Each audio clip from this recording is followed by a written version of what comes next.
The idea for a Marlin movie and this specific story of Marlin finding his parents, they always sort of went hand in hand. There was never really a question of like, okay, we want to make a Marlin movie. What should it be about? It's always sort of been like, this is a good idea. If we ever make a movie, this is what the movie is going to be.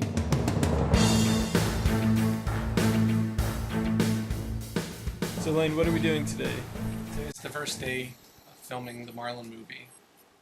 We're filming the very opening, the fake movie, where Marlin's a big action hero. Marlin has written an autobiography, and he gets a movie made about him. That's sort of just a funny little bit at the beginning of the movie. Once we finished episode 100 and it was time to get serious about making the movie, we really nailed down our idea of this is what's going to happen and these are the outline of the scenes, right? So what did we have already? I know it doesn't start with Marlin, right? It starts with... Okay, so it'll start with the fake movie, which we think is real at this point. So it's going to be, jump in with that, and it's going to be super sort of just high drama, high action. And Marlin doesn't sound like Marlin. No, he's really manly. I've saved the day. We don't even know your name. My name? I'm Marlin the Elite. But wait, we didn't even get your name! My name? I'm Marlin the Elite. And then we pretty much started the process of filming. There we go.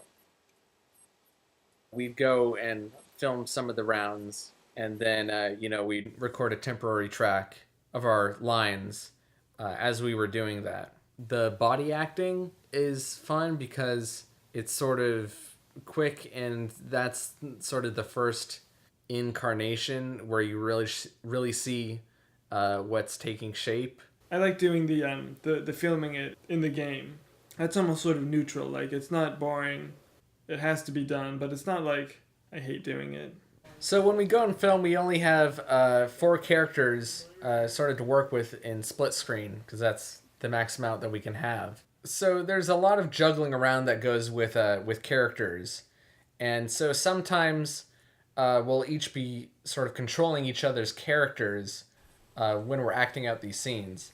And consequently, since we're the ones controlling the characters, we'll say each other's lines. I play Grandpa for all of Marlin the Elite, but then Kevin did like some of Grandpa's lines for when we were filming that. And it's also good to take into account that when you're doing the temporary lines, that's what you're putting into the rough sequence. And so that affects how the final line gets recorded. And so, like, if someone says a line a certain way, the other actor who's actually playing the character might want to say it in that same way. There's times when Kevin's recorded as Grandpa and said a line in a certain way, and then I've tried to basically mimic his delivery as much as possible. Please, just contact us and let us know. Did he say let it snow? I can't! Did he say let it snow? I can't! When we were done with a scene, I'd capture the footage that we'd shot. Lane, what are you doing? This is the capturing process that we go through, or I should say that I go through every time we're done filming. So, capture it to the computer. This is what you see right here. Unlike the normal episodes, we're filming this in the cinematic widescreen format rather than 16:9. So we have little tape markers here. It's going to help me frame up the shot, make sure that the essential information is within inside the frame. And if that doesn't sound professional, I don't know what does. The most repetitive task for me is probably capturing all the footage that we've done. Because oftentimes when we go and act stuff out, some stuff will work or we mess up and we'll have to reset. And we'll try something and then we'll try something else.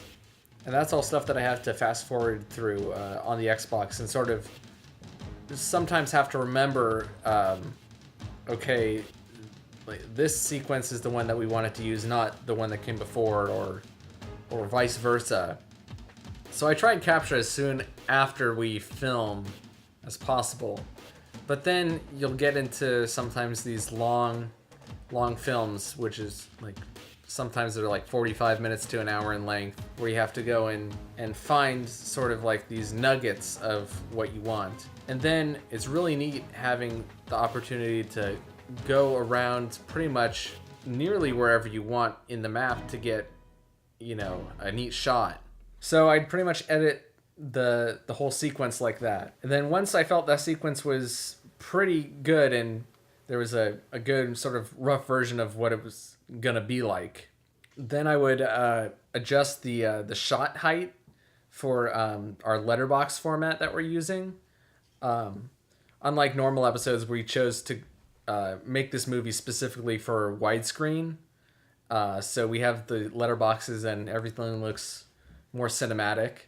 During editing, that can get tedious as well, but there are times like when it's sort of like a puzzle piece, and when you have all the pieces together and you can finally see that final picture, it's very satisfying.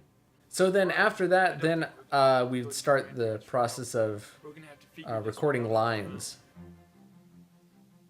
I don't know anything about them, except that somehow they hold the key to all of this. Those look like the same kind of people we encountered before. I guess they got here first. And we got here second. Exactly.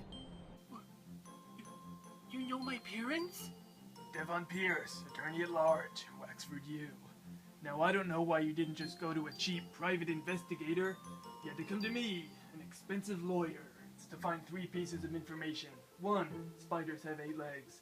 2, I could find no information that you were actually adopted. And 3, I'm great. Yes.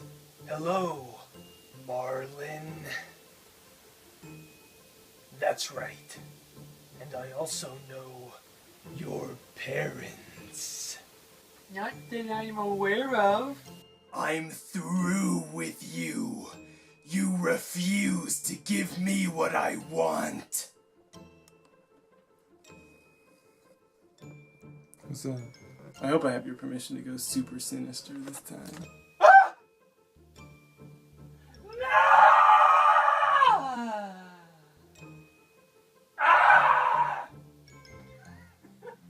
We tried to record each line as perfectly as possible in terms of like delivering it in the way that we intended and not really being restricted on doing just like one take of something or a couple takes. We kind of really tried to do it until we were happy with it.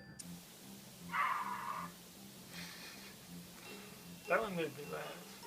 But you know, since you want me to say something, let me do it one more time. I'll do it with the screen. Okay.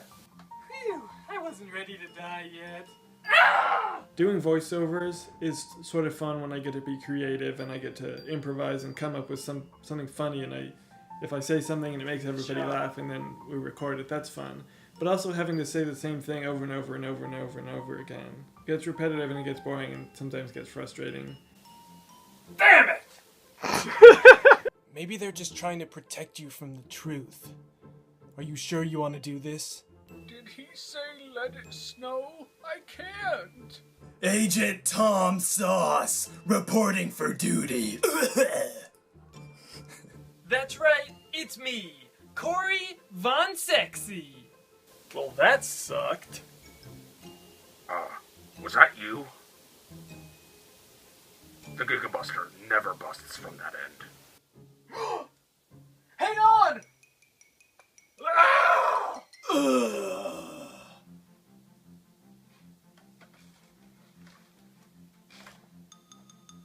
The place where we record does not have... I don't have any air conditioning. We recorded most of the lines during the summer season, in which it can get pretty hot. And in addition to that, in order to record with minimal sound, you have to close all the windows, turn off all the fans, and close pretty much all the doors to that room. So it gets nice and toasty. Summer recording. So after all the voiceovers were done, then I would go back in and make adjustments for color. And that's pretty much just a lot of pumping up of the saturation, just make the colors pop, and then also doing adjustments for like time of day and stuff like that, and just sort of making it look more cinematic. Probably the most work I put in on a shot was that establishing shot of the bar. That was something that I really had in my head that I wanted in the movie, was just that bar exterior with like a nighttime sky behind it. I had to go in and sort of create that. It's pretty much you cut out the foreground element of the bar and the sign, and then adding in a background behind it and making sure that stays consistent for all the frames of that shot. And then of course there was adding in some extra lighting elements too, to sort of make the sign glow out a little more and make the interior of the bar sort of illuminated and sort of have the light spill out into the front of the bar. Yeah, but I'm really happy with the results. That's a great shot. Over the course of filming Marlin the Elite, we've had a few opportunities where fans could join in with us. First one was in Halo 3, episode 14. And then the second one was also in Halo 3, which was episode 50. And so it had been a while since we involved fans. And in order to give a big scale to this movie, we wanted to involve as many players in this as possible to get more of a grand feel for certain scenes. And so fill out the world a little bit too. Sometimes we wanted lots of extras in a scene, and that's sort of impossible to do when there are only 4 slots available to you in split screen. Okay, so we're going to do another round. It's going to be on this same map. So what's going to happen here is... Hang on just a minute. Should we have everyone walk out still? Or... Yeah, I think do the exact same thing this time. Don't get in a vehicle. Just stop when they get outside the building. Okay, so for this round, we're going to do the same thing. Everyone's going to walk out of the building. Except this time, once you walk out of the building, we're going to have you just hold off on getting in vehicles. Tell them don't move. And just wait for us. So once you get in the vehicle, you can go ahead and drive off. You don't... Slowly. It'd be good not to drive at top speed. Just like pretend like you're driving on a normal street. So if you're in a Ghost, don't boost. It just sort of made sense to try and reach out to people to have them be extras in the movie. How's it going so far?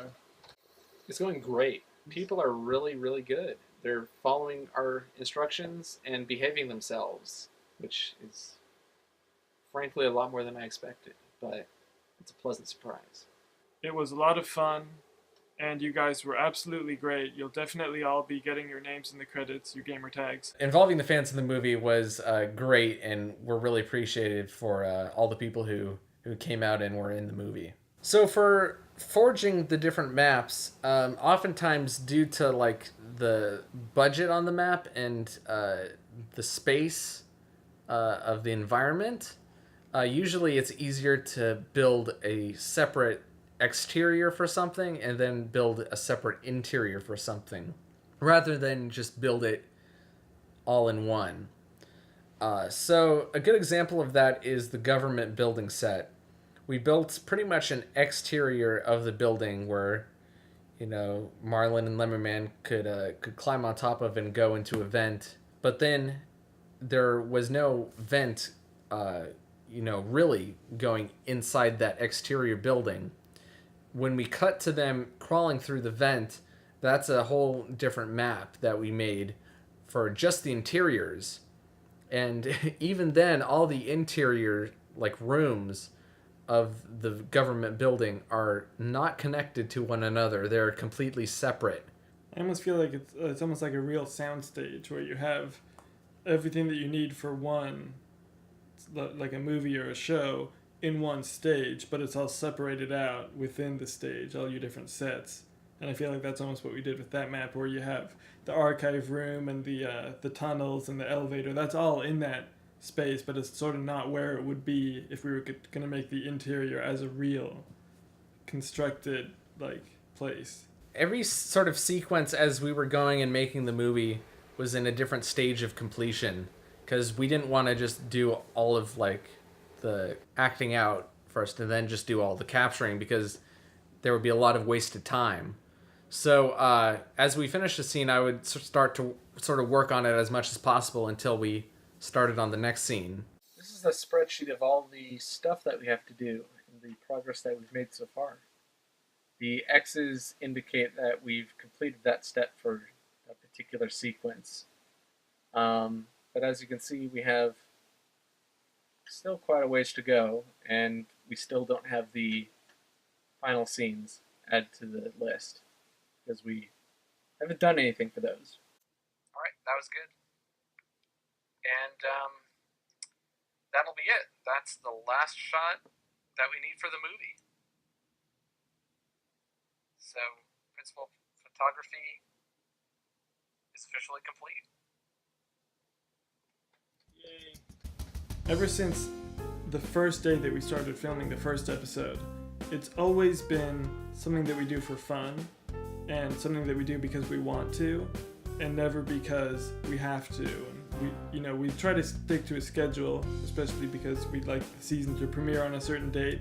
It's not like you go into work and you sludge through it. We love doing this, and we do it for free. We've never seen a single penny based on anything, we don't get paid for this at all. We do it because we love it. We don't even monetize our videos, pretty much.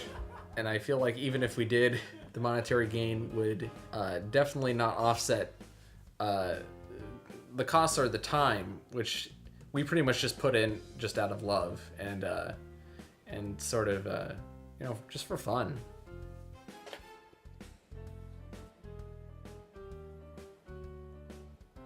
God. You say you do it out of love on camera, but off camera you hate it. You were filming that, weren't you? I didn't say anything. I didn't confirm that. You confirmed it with a laugh. That's totally gonna be the end. No. Cut right there, but let me start again.